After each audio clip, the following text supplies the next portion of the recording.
our plan that we're familiar with by now, the church, the cloister, the fountain. The capitals on the columns, these are interesting. I think we'll see some similarities to our own. These acanthus leaves are very common in this kind of capital. Another cloisters, not to confuse you. Don't know if anybody's been to this one, but I have. In New York. This is the Cloisters Museum in New York. But what's interesting, again, from our own region, one of these walls is from the monastery at Bonnefond, the one that got moved with 3 walls. The 4th wall made its way to New York. And there we see it in New York. One more quick view. This is something, again, very similar to what we've been seeing, another cloister removed from its original location. Let's move to Montreuil. We've got about 5 minutes left. I want to make sure we have time for questions. A lovely little town, again, near the Pyrenees, a lake, good skiing, I think, in the winter. You can certainly see how close it is to the mountains there. It's basically a typical Gascon town at the base of the Pyrenees. There's nothing really unusual. What I won't be able to show you is any remnant of the monastery. That's been completely disassembled. The only thing remaining from the Augustinian monastery is our own cloisters. This is the one church that's left, Jean-Baptiste, in town, but it's not related to our own monastery. Let's go to the cloisters. So we're familiar with this, but I do hope that when you see it the next time, walk around a little bit, enjoy it on a nice day like today, you'll have some sense, perhaps, of what it might have looked like in its original location, where it came from, who built it, when, this terrible time of war and plague in the 14th century, and now we have it here. So let me take you through just a couple of things architecturally that are kind of interesting. You might want to gaze at those again with different eyes next time you see it.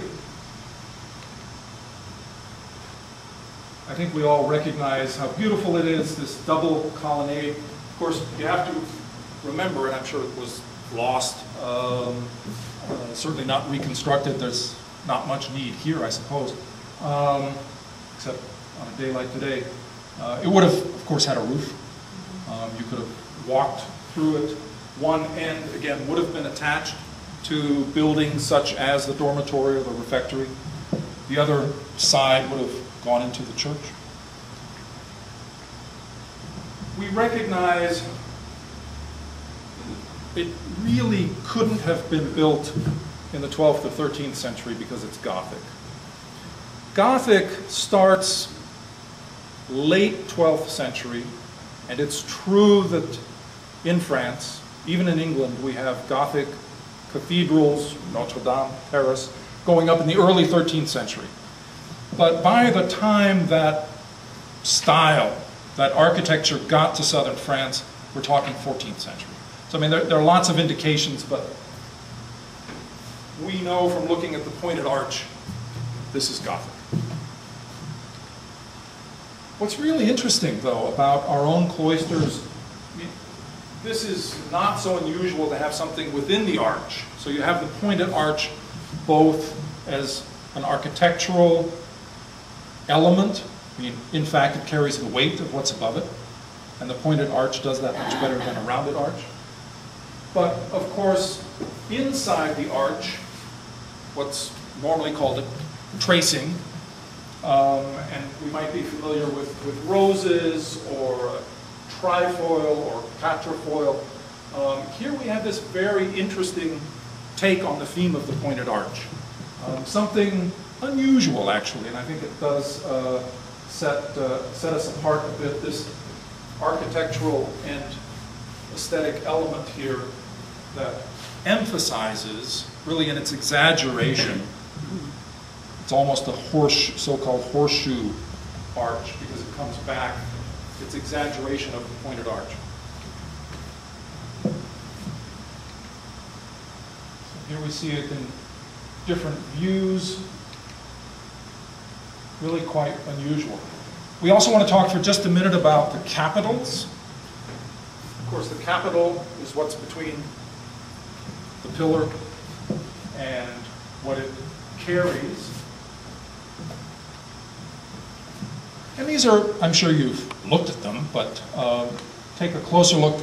Obviously, some of them, as we'll see, are reconstructed. Some of them are very old and very weather-worn. All variations of foliage. We don't get any people, any animals. They're all different variations of primarily, again, this palm or acanthus type leaf with these really interesting nodules that sit out here as a kind of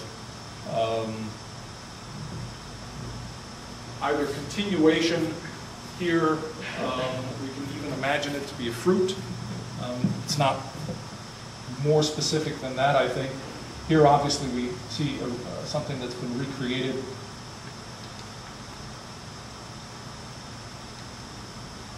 Very hard, but you sort of get a sense that what's going on here. Interior is the vegetation, the leaf, and as kind of a common theme are these nodules, these bulbs that come out on the four ends. You can see that even throughout here. Very similar to other capitals from the region. Here we see it again in the middle.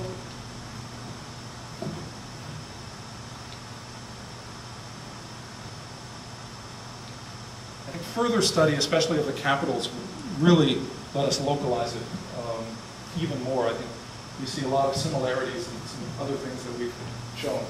So again, we'll take a couple of final views.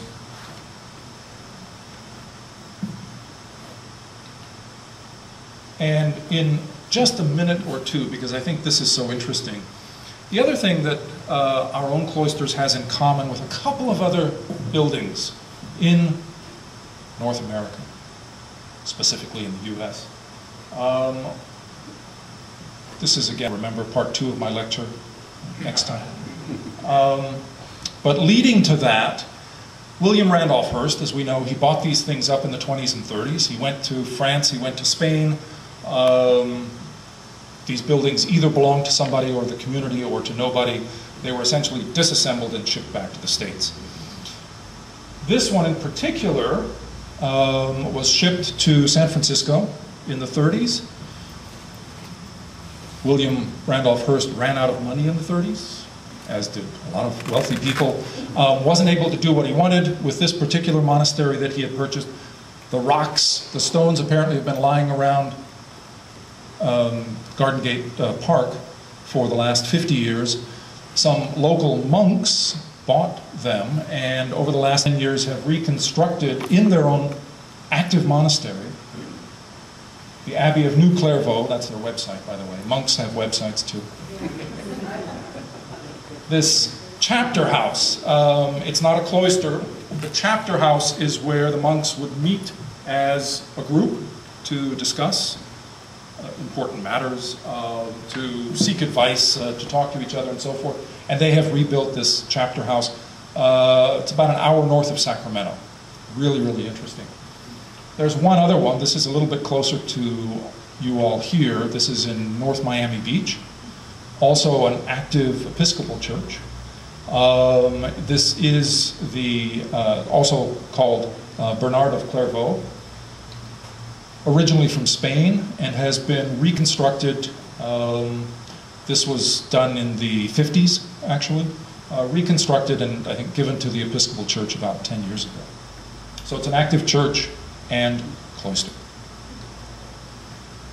Ora et labora, the watchword of monks. Pray and work. our bench. We know now, of course, built in the 14th century by the Augustinian order, by Augustinian friars. And as we look at it again, I hope with somewhat different, enlightened eyes of where this came from, the history, in fact, that is behind this beautiful building that we now have here. It's interesting also to make these connections, and it might even be interesting to think a little bit about, you know, there's North Miami has William Randolph Hearst Cloister, the monks in Sacramento. I mean, there is this community, if you will, of exiled cloisters. And it's wonderful. And we have one of them right here for us to enjoy. So I thank you very much for your attention.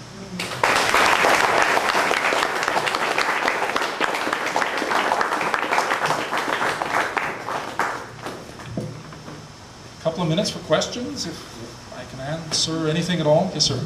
Any idea how many, roughly how many exiled cloisters there are worldwide, or Oh. North America? Well, yeah, worldwide, that's hard.